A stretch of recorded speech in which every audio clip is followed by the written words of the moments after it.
10,000 جنيه حرام ولا 10 جنيه حلال؟ اللي في الشنطه اللي هيجاوب عليك. طب وريني ايه اللي في الشنطه ده. تعالى معايا وانت تعرف.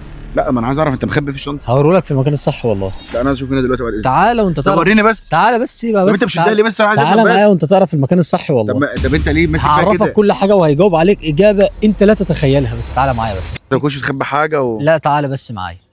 ماشي اجي معاك عادي. تعالى اتفضل. النهارده جبنا هنا ليه؟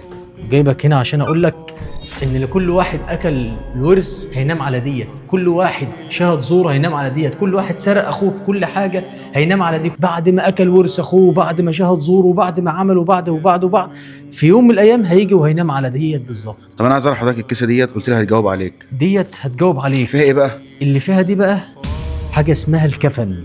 كفن. طب انت جايب الكفن ليه؟